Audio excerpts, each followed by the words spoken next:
ठीक है, free consent में कौन कौन से एलिमेंट थे? क्लास, प्लीज, हो गया बहुत चिट चैटिंग। एक minute,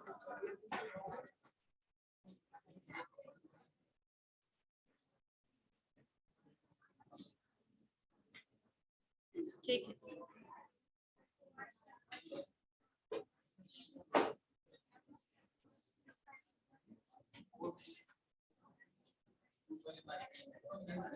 Okay, the contract is said to be free when it is free from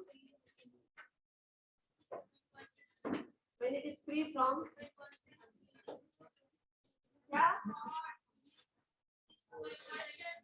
coercion, ठीक है, coercion, misrepresentation, fraud, undue influence and mistake. Misrepresentation हो गया, ठीक है ना?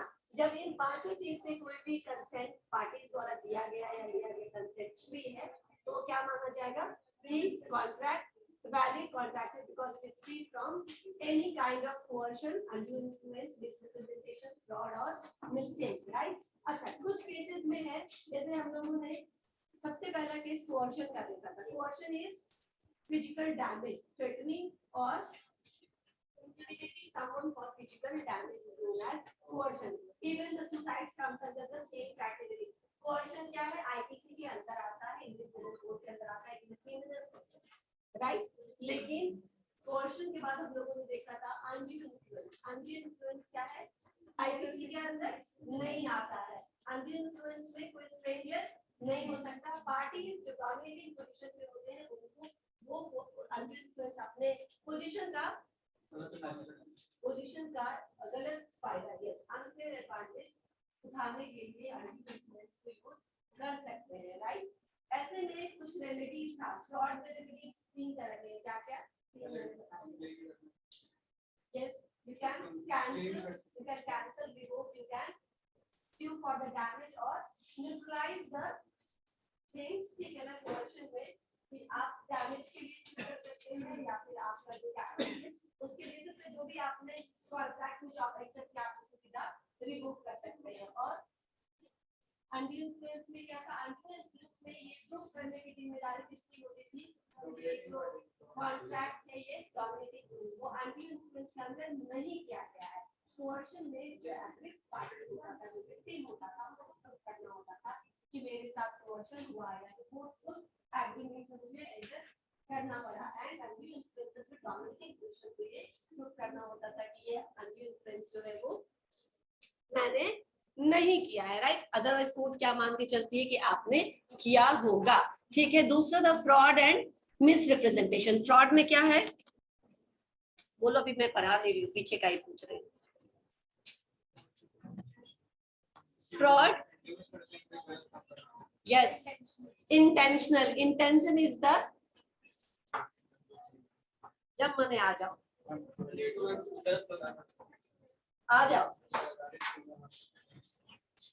ठीक है।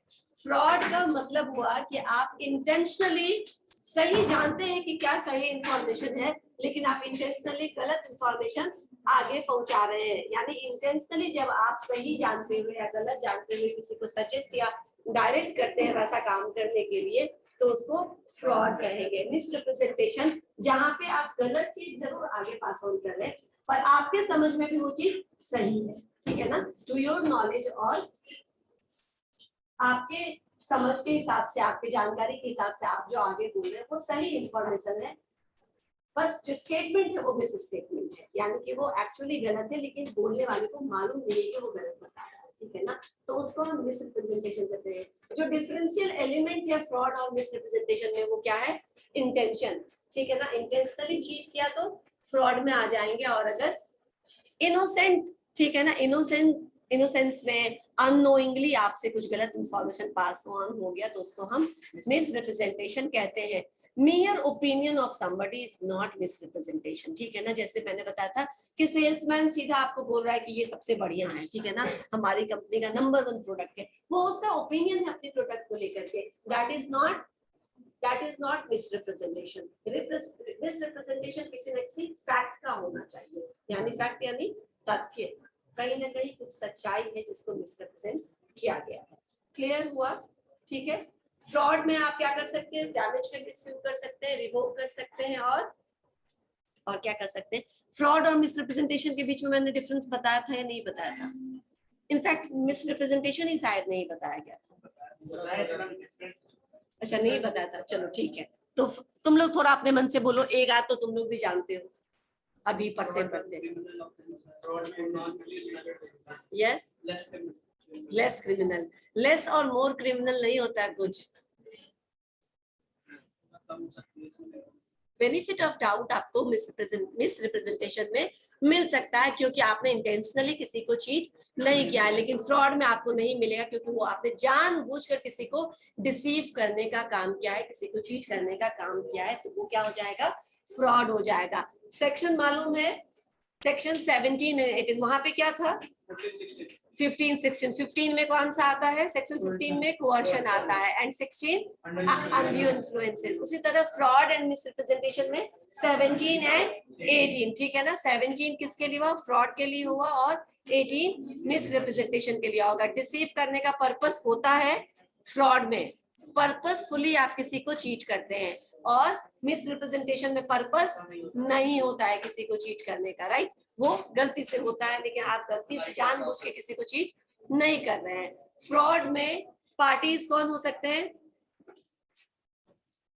जो पार्टी है जो मिसरिप्रेजेंट कर रहा है आपको, वो जानता है कि वो आपको झूठ बोल रहा है, राइट। लेकिन मिसरिप्रेजेंटेशन में जो पार्टी आपको फॉल्सहुड स्टेटमेंट कर रहा है, मिस स्टेटमेंट कर रहा है, उसको मालूम नहीं है कि वो झूठ बोल रहा है, ठीक है ना। तो कहीं ना कहीं यहाँ पे इनोसेंस का एलिमेंट और वहां पे इंटेंशन का एलिमेंट है, जानबूझकर करने का एलिमेंट है। क्लेम्स क्या क्या है फ्रॉड के लिए, क्या क्या क्लेम्स है। एग्रीव्ड पार्टी क्लेम कर सकता है अपने डैमेज को कंपनसेट करने के लिए इन केस ऑफ फ्रॉड, लेकिन in case of misrepresentation damage के लिए आप क्लेम नहीं कर सकते। आप कैंसिल कर सकते हैं या फिर आप उसको न्यूट्रलाइज करके एग्जीक्यूट कराने का काम कर सकते हैं, लेकिन आप स्यू नहीं कर सकते क्योंकि वो गलती से हुई है। डैमेज के लिए स्यू नहीं कर सकते in the case of misrepresentation. समझ में आ रहा है वर्षा, अनु?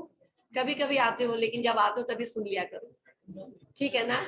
मिसरिप्रेजेंटेशन में मैं बोल रही हूँ कि मिसरिप्रेजेंटेशन में आप स्यू नहीं कर सकते हो डैमेज को कंपनसेट करने के, लेकिन फ्रॉड में आप स्यू कर सकते हो, राइट। मिसरिप्रेजेंटेशन में इसलिए स्यू नहीं कर सकते क्योंकि वो आपको दो ऑप्शन दे रहा है, रेसिंड कर दो, ठीक है ना, इस कॉन्ट्रैक्ट को रिवोक कर दो, कैंसिल कर दो, जो भी हुआ है इस मिसरिप्रेजेंटेशन के कारण वो कैंसिल हो जाएगा, राइट। ये आप कर सकते हैं, ठीक है। मिसरिप्रेजेंटेशन और फ्रॉड में एक और डिफरेंस है, फ्रॉड वॉइडेबल नहीं होगा। कब? इवन इफ जो क्लास फ्रॉड वॉइडेबल नहीं होगा, इवन इफ द डिफेक्ट और जो मिस स्टेटमेंट है उसको आप आसानी से पकड़ सकते थे, ठीक है ना, लेकिन आपको जानबूझ करके आपको धूल झोंका गया, डिसीव किया गया, इसीलिए फ्रॉड जो होता है वो वॉइडेबल नहीं हो सकता है। मैंने लाइन लिखा है, even if the truth can be discovered by normal diligence. Diligence मतलब क्या होता है, डिलीजेंस का मतलब सोनम, डिलीजेंस मतलब मेहनत से किया गया कोई काम, ठीक है ना। तो if the miss statement can truth, जो मिस स्टेटमेंट का ट्रूथ है, जो फ्रॉड है, उसको आप नॉर्मल डिलीजेंस से थोड़े कम मेहनत में भी आप उसको फाइंड आउट कर सकते थे, तो भी वो वॉइडेबल नहीं होगा क्योंकि वो इंटेंशनली किया गया है। लेकिन मिस रिप्रेजेंटेशन तब वॉइडेबल होगा, the contract is not voidable. यहाँ पे फ्रॉड में the contract is voidable even if the truth can be discovered with normal diligence, यानी कि आप आसानी से पकड़ सकते थे इस गलत स्टेटमेंट को, लेकिन आपने नहीं पकड़ा, तो भी वो क्या होगा, voidable हो जाएगा। voidable का मतलब समझते हो ना, जिसको कैंसिल किया जा सकता है। लेकिन मिस रिप्रेजेंटेशन में अगर आप आसानी से उस मिस रिप्रेजेंटेशन को पकड़ सकते थे तो वो voidable नहीं होगा। मैं बताती हूँ, मान लो दुकानदार तुमको सेल में सामान है, राइट, सामान सेल में बिकता है ना, कभी कभी बोल वहां पे लिखा होता है कि डिफेक्टिव आइटम्स भी हो सकते हैं, लेकिन सेल में खरीदे गए डिफेक्टिव आइटम्स वापस नहीं किए जाएंगे। क्यों? अब आपका काम है कि आप एकदम केयरफुली उसको फाइंड आउट करिए कि ये डिफेक्ट फ्री है या नहीं है। आपने जानबूझ करके लिया है ना, इसमें हो सकता है, और तब आप कैंसिल करना चाहते हो, वापस करना चाहते हो, तो वापस नहीं होगा। अब समझ में आया इस टर्म का क्या मतलब हुआ, कि आप आसानी से इस मिस स्टेटमेंट को, इस फॉल्सहुड को आइडेंटिफाई कर सकते थे, लेकिन तब भी वो वॉइडेबल नहीं होगा। क्यों नहीं होगा वॉइडेबल? क्योंकि ऑलरेडी आपको बता दिया गया है, कहीं ना कहीं है कि ये ऐसा हो सकता है, ठीक है ना। जो भी आप सेल में ले रहे हो उसमें थोड़ा बहुत प्रॉब्लम हो सकता है, तो आप उसको नॉर्मल डिलीजेंस में नॉर्मली आसानी से पकड़ सकते थे, लेकिन आपने नहीं पकड़ा, तो आपकी भी तो गलती हुई, राइट। लेकिन फ्रॉड यानी वहां पे तुम पकड़ सकते थे, लेकिन तो भी तुमने नहीं पकड़ा, तो भी वो कैंसिलेबल है, क्योंकि इंटेंशनली तुमको धोखा देने का कोशिश किया जा रहा है, राइट। ठीक है, एक बात बताओ, कोई फ्रॉड करने की तुम्हारे साथ कोशिश कर रहा है, मैंने लास्ट क्लास में ये बताया था, कोई फ्रॉड करने की कोशिश कर रहा है आपके साथ, ठीक है ना, बार बार आपको इंड्यूस कर रहा है, लेकिन आप उसके झांसे में आते नहीं है, और आप कोर्ट को या फिर अपने जाकर के आप लिखते हैं कि ये मुझे बार बार परेशान कर रहा है और मुझे चीट करने की कोशिश कर रहा है, क्या इससे उसके अगेंस्ट कोई एक्शन लिया जा सकता है? यस, लास्ट क्लास में नहीं थे, दैट्स व्हाई यस। जब तक फ्रॉड, मेयर, फॉल्सहुड रिप्रेजेंटेशन आपको ये राइट नहीं देता है कि आप उसको स्यू करिए, जब तक ये आप उसके इस स्टेटमेंट से अट्रैक्ट होकर के, इंड्यूस होकर के कोई काम कर नहीं लेते हैं, ठीक है ना। यानी आप किसी कॉन्ट्रैक्ट में एंटर करने के लिए इंड्यूस किया जा रहा है ना, जब तक आप उस कॉन्ट्रैक्ट में उस प्रभाव से इंड्यूस होकर के एंटर नहीं करते, तब तक आपको स्यू करने का राइट नहीं है। समझ में आया? यानी कोई कितनी भी कोशिश कर रहा है, तुम इतने समझदार हो तो मत इन्वेस्ट करो ऐसे इन्वेस्टमेंट में, तो उसको, उसके लिए दूसरा, आप उसको फ्रॉड के अंदर नहीं डाल सकते, ठीक है ना। परेशान कर रहा है तो परेशान करने के लिए अलग कॉल सेंटर्स बने, जाकर आप फोन करके उसको बोल सकते हो, उसको डांटा जाएगा, लेकिन आप स्यू नहीं कर सकते, कोर्ट में उसको इसके लिए रसीद दे सकता और इसके लिए डैमेजेस क्लेम नहीं कर सकते। समझ में आया?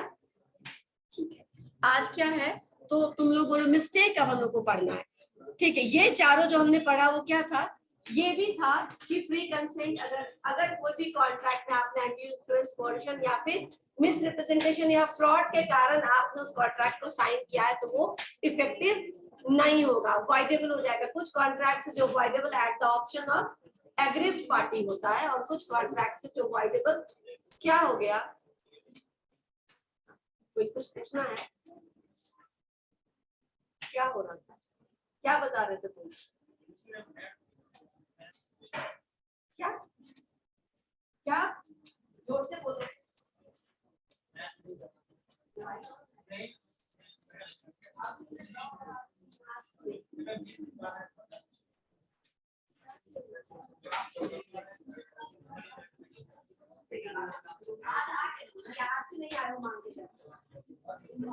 आज आगे मिस्टेक जो है वो लास्ट है, the contract will repeat from mistake. एक मिस्टेक आप मुझे बता सकते हैं क्या है? Contract should be free from mistake, यानी किसी गलती से, कोई गलती से कट जाएगा कॉन्ट्रैक्ट, क्या हो जाएगा, वॉइडेबल होगा। लेकिन सारे कॉन्ट्रैक्ट वॉइडेबल नहीं होंगे जो बाय मिस्टेक हो गया है। मैं बताऊंगी कहां माइनस से किया गया कॉन्ट्रैक्ट कभी भी वैलिड नहीं होता था, वो शुरू से ही वॉइड है, वॉइड एडमिशन से होते हैं शुरू से, from the recent state is void. मैं बोल रही हूँ कि कैसी गलती आप लोगों को पता है, इनफैक्ट उससे तुम लोग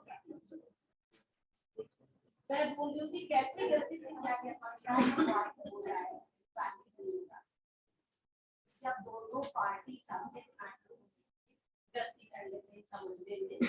समझ में आया? तो वो मिस्टेक बाय मिस्टेक वाला मिस्टेक ऑफ सब्जेक्ट मैटर बिल्कुल कोई भी काम नहीं, वैसे मिस्टेक या वैसे कॉन्ट्रैक्ट वैलिड होंगे नहीं होंगे, तो तुम्हें इस तरीके से मालूम है कि मिस्टेक में जब दोनों पार्टी सब्जेक्ट मैटर को लेकर के कंफ्यूज है या उसको आइडेंटिफाई करने में मिस्टेक कर गई, तो क्या होगा, वो कॉन्ट्रैक्ट वैलिड कॉन्ट्रैक्ट नहीं होता है, राइट। अब ये मिस्टेक को सेक्शन 20, 21 और 22 में बांटा गया है, ठीक है। Mistake is divided in section 20, 21, 22।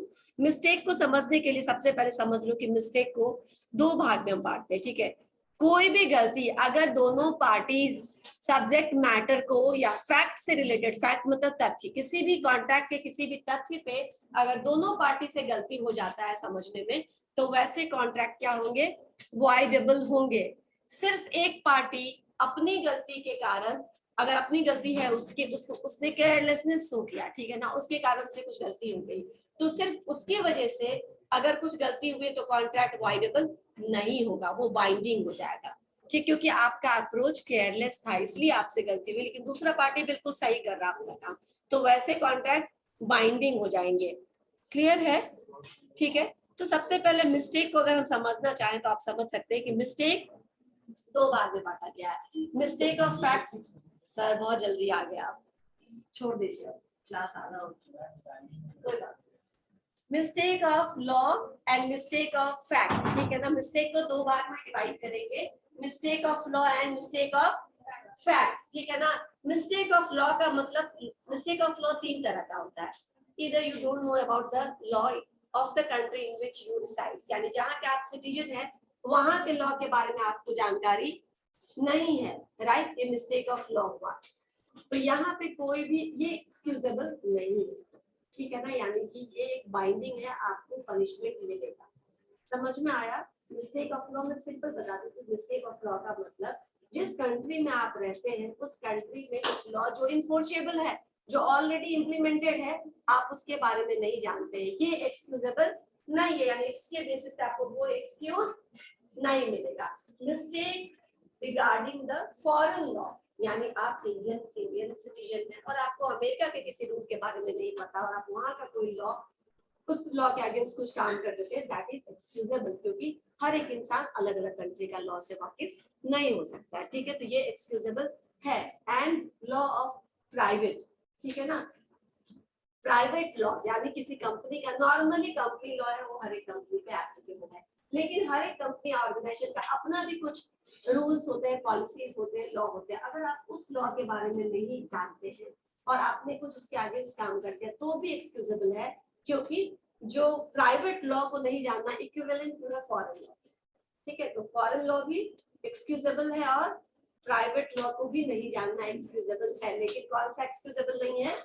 Law of the country in which you are living, ठीक है ना, उसके बारे में आप बोलते कि मैं नहीं जानता था इसलिए मैं रेड होने पे नहीं रुका, सिग्नल रेड होने पे नहीं रुका, ये एक्सक्यूजेबल नहीं है, इसके लिए आपको दंडित किया जाएगा। प्राइवेट मतलब किसी कंपनी का अपना कोई पॉलिसी है, अपना कोई पर्टिकुलर लॉ है जो कंपनी लॉ के हिसाब से नहीं है, ठीक है ना, और आपने कुछ ऐसा काम किया जो उनके प्राइवेट लॉ के अगेंस्ट किया तो वो एक्सक्यूजेबल है, सिंस आपको बताया नहीं गया था तो आपने ऐसा कर दिया, ये बेनिफिट ऑफ डाउट आपको मिल सकता है। यहाँ तक क्लियर हुआ? मैंने आपको बताया मिस्टेक दो तरह का होगा, mistake of facts and mistake of law.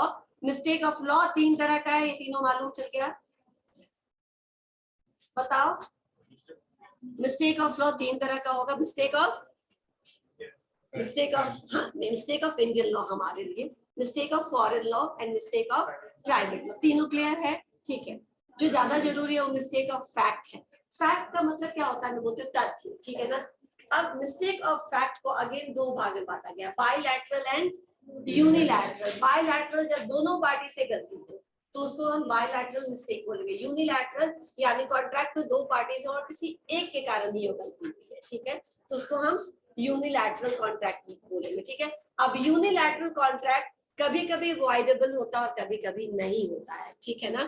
कभी कभी नहीं होता यानी कि अगर आपने सिर्फ आपकी अपनी केयरलेसनेस है, ठीक है ना, बाकी कुछ गलत नहीं था लेकिन सिर्फ आपकी केयरलेसनेस के वजह से कुछ गलती हुई, तो वैसे जो कॉन्ट्रैक्ट होंगे वो क्या होंगे? बाइंडिंग होंगे।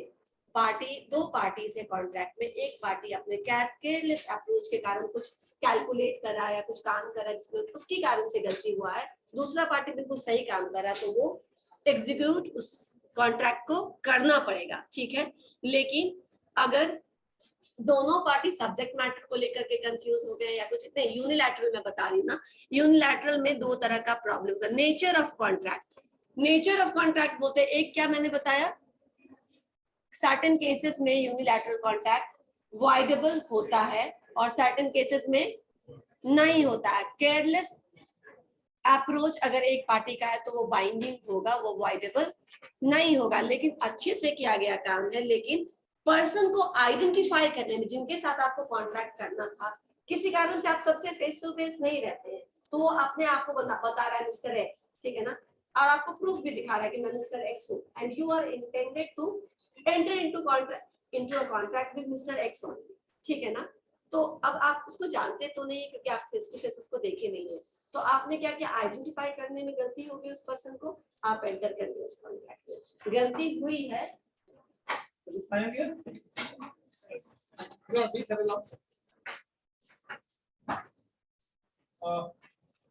I believe you all must have the information about the companies which are going to visit the college campus. और तुम लोग शायद फॉर्म भी भर दिया होगा। कितना लोग फॉर्म भर दिया हाथ उठाओ। Put it down. जिन्होंने नहीं भरा वो लोग हाथ उठाओ। Almost all have filled up. ऐसा भी कोई है जिसने फॉर्म नहीं भरा है? कौन है जी? हाथ उठाओ, क्लियर करो, आ जाओ। सब भर दिया है? चलो ठीक है, वेरी गुड, बढ़िया से तैयारी करो। ऑलराइट, और एक जॉब एक बहुत बड़ा डिफरेंस क्रिएट कर देगा। तुम्हारे क्लास के इस बच्ची को जॉब लग जाएगा, इसको नहीं लगेगा, तो अभी तो ठीक है अगल बगल बैठ रही है, लेकिन साल भर बाद there will be a great difference. She will start talking about bonus, perk, enhancement, TA TA. अब बगल वाला कहेगा हम क्या कर रहे हैं, हम बैंकिंग का फॉर्म भरा। समझ गए? तो बहुत बड़ा डिफरेंस क्रिएट हो जाएगा, प्रोफेशनल्स हो जाएंगे साथ के लोग। सो एवरीबॉडी, यू तुम्हारे लिए दो ऑप्शंस है, आईसीआईसीआई कंपनी भी है और एक्स्ट्रा मार्क्स भी है। क्लियर है? दोनों जगह भरो और बढ़िया से दो। कोशिश होनी चाहिए कि हमको दोनों जगह से ऑफर मिले, ताकि हम बाद में सोचें, ये हमारे हाथ में मामला हो कि हमको कौन सा पिकअप करना है, कौन सा चूज करना है। Exactly, ये नहीं होना चाहिए कि हम भर रहे हैं, और ये तो होना नहीं है कि एक्सपीरियंस लेने के लिए भर रहे हैं। एक्सपीरियंस लेने के लिए कंपनीज नहीं आती है, कंपनीज आती है हायर करने के लिए। Our objective is not to provide you the experience कि हम कंपनी को बम्बई से बुला रहे हैं, दिल्ली से बुला रहे हैं, तुमको थोड़ा ट्रेनिंग करा दें, उसके लिए हम लोग काफी हैं। ठीक है, तुम्हारा पर्पस है कि तुम वहां जाओ, कंपनियों को ज्वाइन करो, ज्वाइन करके 2-3 साल एक्सपीरियंस हो, और उसके बाद आगे मास्टर्स का पढ़ाई करो, कंटिन्यू करो, या जो करना है वो कंटिन्यू करो। तो कोई बच्चा पीछे छूटना नहीं चाहिए। Everybody understood this point? चलो, कोई हेल्प की जरूरत हो किसी टाइम पे कॉल कर लोगे, फोन कर लोगे, बात कर लोगे, कॉलेज में आता हूं मिल लोगे, ठीक है? लेकिन कोई बच्चा पीछे छूटना नहीं चाहिए, कोई दिक्कत नहीं किसी को होना चाहिए, और कोई बच्चा किसी से कमजोर नहीं समझेगा अपने आप को। Yes no? ठीक है, गुड लक। और जो छूट गया बच्चा लोग नहीं आया वो लोग अभी कवर करो। और मेरी क्लास की वजह से है 2 से 3 आईएचएस है, तुम लोगों का क्या आईएचएस है? क्या आईएचएस है 2 से 3। ठीक है, यूनिलैटरल मिस्टेक पे थे हम, वही रहेंगे, ठीक है ना। यूनिलैटरल मिस्टेक यानी एक पार्टी द्वारा किया गया गलती, वो कभी कभी वॉइडेबल होता है और कभी कभी वॉइडेबल नहीं होता है। कब वॉइडेबल होता है ये बता दो, जब वॉइडेबल नहीं होता है ये बता दो, वॉइडेबल होता है वो मैं भी बताऊंगा। यूनिलैटरल कॉन्ट्रैक्ट में कब यूनिलैटरल मिस्टेक के कारण अगर कोई कॉन्ट्रैक्ट में आप एंटर करके तो वो कब वॉइडेबल हो, कब वॉइडेबल नहीं होता है, जब आपका केयरलेस किसी एक पार्टी के केयरलेस अप्रोच के कारण अगर कुछ गलती हुई हो तो वो वॉइडेबल नहीं होगा, राइट। लेकिन अगर पर्सन को मैं बोली ना कि अभी आप मिस्टर एक्स के साथ कॉन्टैक्ट एंटर करना चाहते हैं, आप उसको नहीं मिले नहीं जानते, कोई आता है बोलता है कि मैं मिस्टर एक्स हूँ, आपको पूरे डॉक्यूमेंट दिखाता है और आपको यकीन दिला देता है कि मिस्टर एक्स है, you enter to the contract, later on you discovered कि नहीं ये कोई और था, मिस्टर एक्स नहीं था। तो अब जो कॉन्ट्रैक्ट में आप एंटर कर गए और गलती के कारण वो कॉन्ट्रैक्ट वॉइडेबल होगा, ठीक है ना। यानी कि if someone fail to identify the person under which they are contracting, तो वो क्या हो जाएगा, वॉइडेबल हो जाएगा, ठीक है ना। अभी समझ में आया, यहाँ पे आप उसको अवॉइड कर सकते हो। और दूसरा, इम्पॉसिबिलिटी टू परफॉर्म, ठीक है ना। अगर कोई मिस्टेक है, जो नेचर ऑफ कॉन्ट्रैक्ट मिस्टेक का ऐसा है कि वो अपनी गलती से कभी भी इस तरह के कॉन्ट्रैक्ट में एंटर नहीं करता, लेकिन उसकी गलती नहीं किसी अदर पार्टी की गलती थी जिसपे वो एंटर किया और उसको अब क्या करना चाहता है, वो वॉइड करना चाहता है, तो वो कर सकता है। मैं एक एग्जांपल देती हूँ, ये सब बाद में बताने का मैंने सोचा था, लेकिन मैंने ये सब पहले बता दिया तुम लोगों को। सबसे पहले कॉन्ट्रैक्ट को हमने डिवाइड किया, कैसे कैसे, मिस्टेक को डिवाइड किया 2 भाग में, mistake of fact and mistake of law. Mistake of law clear है, ठीक है। मिस्टेक ऑफ फैक्ट को मैंने अगेन 2 भाग में डिवाइड किया, bilateral and unilateral. Unilateral mistakes को फिर मैंने 2 भाग में डिवाइड किया, unilateral mistakes due to identification of the person and unilateral mistake due to nature of contract. Identification of the person थोड़ा समझ में आया, जितना मैंने भी बताया वो समझ में आया कि आप आदमी को आइडेंटिफाई नहीं कर सके और आप उसके साथ कॉन्ट्रैक्ट में चले गए, तो वो भी वाइडेबल है। और दूसरा नेचर ऑफ कॉन्ट्रैक्ट, यानी आप अपनी गलती की वजह से नहीं, लेकिन उस कॉन्ट्रैक्ट में जो दूसरा पार्टी है उसकी गलती की वजह से आप उस कॉन्ट्रैक्ट में चले गए हैं, जो कि आप इंटेंशनली नहीं जाते अगर आप खुद से करते हो काम को। एक एग्जांपल देते हैं, नॉर्मली जो ड्राइवर्स होते हैं वो, ये सब केसेस है, मैं आपको एग्जांपल देके समझाती हूँ। नॉर्मली जो ड्राइवर्स होते हैं, हर एक ड्राइवर बहुत पढ़ा लिखा नहीं होता है। तो एक मिस्टर एक्स ने मिस्टर वाई को बोला, जो ड्राइवर था, कि मुझे फलाने जगह पे ड्रॉप कर दो। उसने ड्रॉप कर दिया, उससे 200 रुपया या 500 रुपया जो भी किराया हो वो मांगा। मिस्टर एक्स ने बोला कि ठीक है, तो मुझे इसके बदले में एक रिटन रिसिप्ट दे दो।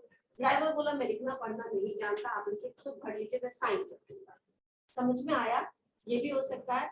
अब मिस्टर एक्स ने 500 की जगह पे 2000 लिखा, ठीक है, उसको क्या पता इसमें क्या लिखा, उसने अपना साइन कर दिया।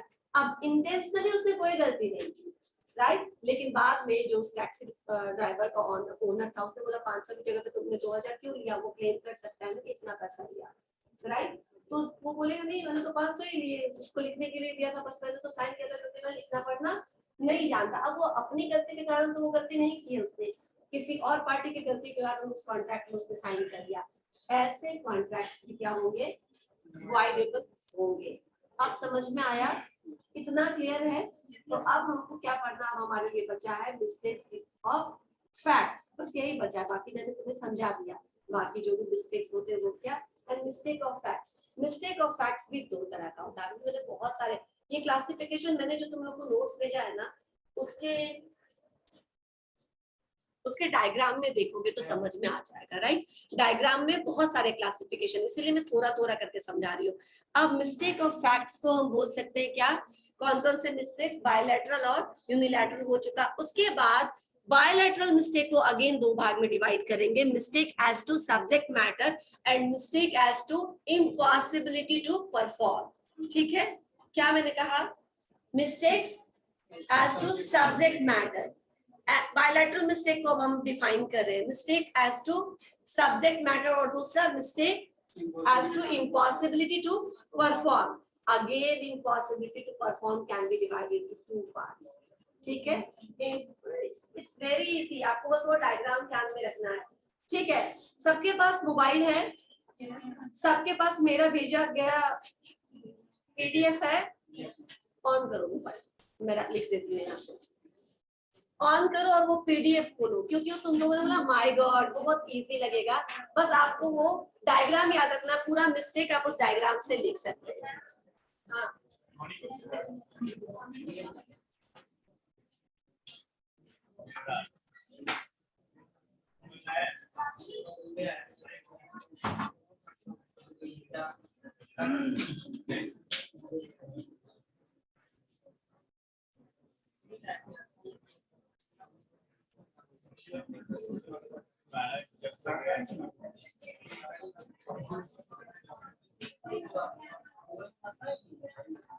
चलिए, हमारा तीसरा कैसे लिखा मैंने, ओके, ऑन कर लो, वो वाला नोट्स खोल लो और ये डायग्राम बस देख लो, मैं देखूंगी क्या फ्री कंसेंट गया है ना। हाँ, ये हमारे पार्ट में भी ये दी हुई है, अलाउ किया है, वो छोड़ो।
कंसेंट्रिक डायग्राम होगा नीचे मिस्टेक जस्ट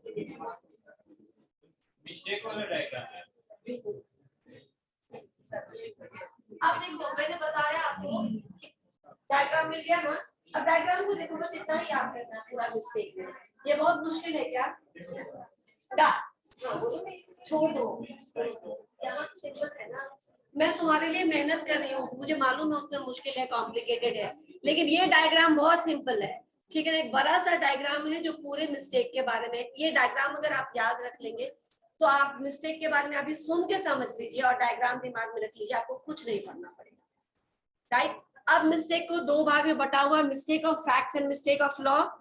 दिख रहा है, मिस्टेक ऑफ लॉ के बारे में तुम ऑलरेडी जानते हो, मैंने तीनों टाइप का को एक्सप्लेन कर दिया है। ठीक है, मिस्टेक ऑफ फैक्ट्स दो तरह का हो सकता है, बायलैटरल एंड यूनिलैटरल। क्लियर है? यूनिलैटरल मिस्टेक दो तरह का होता है, mistake as to identity of person and mistake as to nature of contract.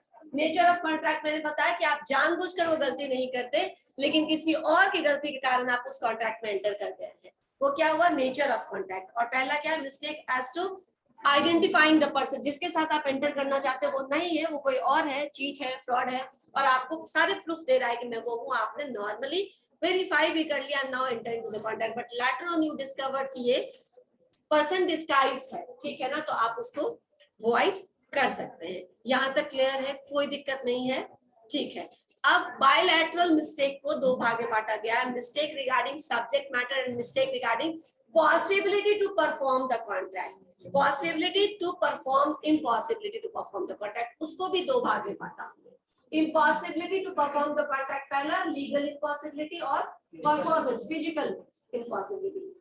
जो लोग इतने दिनों से क्लास आ रहे हैं उनको पता है कि फिजिकल इम्पॉसिबिलिटी क्या होता है और लीगल इम्पॉसिबिलिटी क्या होता है। Am I right? Am I right? What is physical impossibility to perform? कब हम physically हम बात भी हो जाते हैं कि मुकाम नहीं कर सकते, it now becomes impossible to execute the contract. कोई example? Physical impossibility to perform the contract, कैसा सिचुएशन हो सकता है? जो लोग इतने दिनों से आ रहे हैं वो तो बोलिए, बोलो।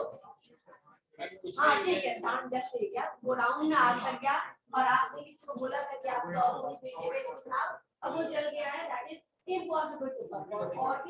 और इस तरह से ठीक है ना, मान लो तुमने मिस्टर वाई को बोला कि मेरा शिपमेंट में जो सामान है वो मैं आपको दे दूंगा, जबकि वो शिप डूब जाता है, तो अब आप उसको एग्जीक्यूट करना, that becomes impossible to perform. Legal impossibility भी तो मालूम है, लीगल इम्पॉसिबिलिटी जैसे गवर्नमेंट के पॉलिसी या लॉ उस चीज को लेकर के चेंज हो जाता है, कल तक सब कुछ वैलिड था, लेकिन उस दिन से वो चेंज हो गया। मैंने अपने ही स्टेट में अल्कोहल बैन को लेकर के एग्जांपल दिया कि कब पैकेज अल्कोहल बैन, तो जो लीगल था वो इलीगल हो गया, अब आप उसको नहीं कर सकते लॉ, राइट? वैसे ही लीगल इम्पॉसिबिलिटी, आप किसी कंट्री से एक्सपोर्ट इंपोर्ट का बिजनेस कर रहे हैं, लेकिन उस कंट्री गवर्नमेंट ने इस कंट्री के साथ एक्सपोर्ट इंपोर्ट का काम नहीं करता, तो आप क्या हो गया? अब आपका जो प्रॉमिस था वो नहीं आप एग्जीक्यूट कर पाएंगे, because it is because of legal impossibility to perform that particular contract. Clear है यहाँ तक? अब एक ही बचा, सारे को मैंने डिफाइन कर दिया ना, अब ये बचा है, राइट? और ये क्या है? Bilateral contract regarding the subject matter. Subject matter पे क्या क्या गलती हो सकती है, इसको थोड़ा समझो तुम लोग। अभी आप मुश्किल लग रहा है मिस्टेक समझना? यस, अच्छा ठीक है, थोड़ा थोड़ा धीरे धीरे ये भी खत्म हो जाएगा। अभी भी मुश्किल लग रहा है, जो रोज आते हैं उनकी बात करती हूँ, क्योंकि कभी कभार आने वाले को लगेगा मुश्किल, मैं कुछ कर भी नहीं सकती उनके लिए, राइट? सबसे पहला है मिस्टेक रिगार्डिंग एग्जिस्टेंस, यानी कि आपका मिस्टेक हो सकता है, रखो अब देख लिया ना, रखो। मिस्टेक रिगार्डिंग एग्जिस्टेंस, एग्जिस्टेंस का मतलब वो सब्जेक्ट मैटर जिस पर आपने कॉन्ट्रैक्ट किया है, क्या वो एग्जिस्टेंस में है? टाइम खत्म हो गया क्या? ठीक है, चलो फिर नेक्स्ट क्लास में मैं अटेंडेंस लूंगी, अभी पूरा पढ़ा देती हूँ। एग्जिस्टेंस से रिलेटेड कम से कम बता देती हूँ। मिस्टेक रिगार्डिंग एग्जिस्टेंस मतलब ए और बी कहीं पे बैठ करके आपस में बात कर रहे हैं और ए बी को बोल रहा है, सुनो ध्यान से, ए बी को बोल रहा है कि मैं 5,000 में तुम्हें अपना काऊ बेच दूंगा, ठीक है? बी भी तैयार है 5,000 में खरीदने के लिए, बट बैक एट होम पता चलता है, बाद में पता चलता है कि वो गाय जब ये लोग कॉन्ट्रैक्ट करते हैं उस समय मर चुकी है। ठीक है, क्या आप इसको कर सकते हैं? क्योंकि नहीं कर सकते, क्योंकि एग्जिस्टेंस खत्म हो गया सब्जेक्ट मैटर का। सब्जेक्ट मैटर का एग्जिस्टेंस, अस्तित्व खत्म हो गया, now they are no more in existence. तो अब आप इसको नहीं कर पाइएगा। इसको बोलते हैं मिस्टेक रिगार्डिंग द एग्जिस्टेंस, की जिस सब्जेक्ट को लेकर के, जिस तथ्य को लेकर के आप कॉन्टैक्ट कर रहे थे वो सब्जेक्ट मैटर ही अब एग्जिस्टेंस में नहीं है। समझ में आया? तो मिस्टेक रिगार्डिंग एग्जिस्टेंस समझ में आया, तो नीचे एग्जिस्ट नहीं कर रहा है। लेकिन जिस समय आपने कॉन्टैक्ट किया था उस समय दोनों पार्टी में से किसी भी पार्टी को ये मालूम नहीं था, क्योंकि अगर मालूम होता और तब करते तो क्या हो जाता? तो मिस्टेक नहीं होता, तो क्या होता? फ्रॉड हो जाता, right? Unknowingly you know that कि है ऑलरेडी वो चीजें जगह पे और आपने कॉन्ट्रैक्ट किया, लेकिन वो आपके पीछे से वो गुजर चुका है, तो आप एग्जिस्टेंस में रहेगा, इसलिए वो एग्जिस्टिंग वो कॉन्ट्रैक्ट ऑब्वियसली वॉइड होगा, है ना? डायरेक्ट कॉन्ट्रैक्ट से लेकिन वॉइड हो जाता है, राइट? बाकी जो बचे हैं वो देख सकते हैं, कुछ और करने के सामने। ये डायग्राम दिखाना इसलिए जरूरत है ताकि आपको समझ में आ जाए कि इतना कॉम्प्लिकेटेड नहीं है, बस थोड़ा बड़ा है। किसी को क्या पता चलेगा, मिल जाएगा, चला जाएगा। मैंने बंद करना बोल दिया, मत बोल ऐसे ना ऑन कर दीजिए, तो कैसे करते हो? मैम ये कल भी ऑन रखेंगे। स्विच ऑफ कर दो अब मोबाइल, ठीक है? नेक्स्ट क्लास में जब भी मेरा होगा मैं पूरा कवर कर दूंगी। और एक और बात समझिए, कुछ आ रहा है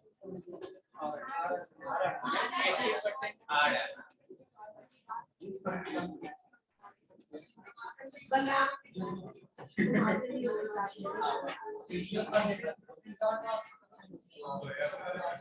समझ में आ रहा है? तो मेरा पर्पस है तुम लोगों को समझाना, बाकी तुम समझो, नहीं समझोगे तो मुझे अच्छा नहीं लगेगा।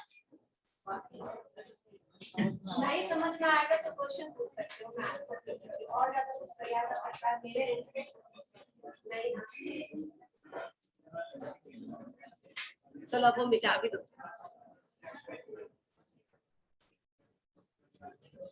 नेक्स्ट, अभी जो नेक्स्ट क्लास होगा उसमें पूरा मिस्टेक खत्म कर देंगे।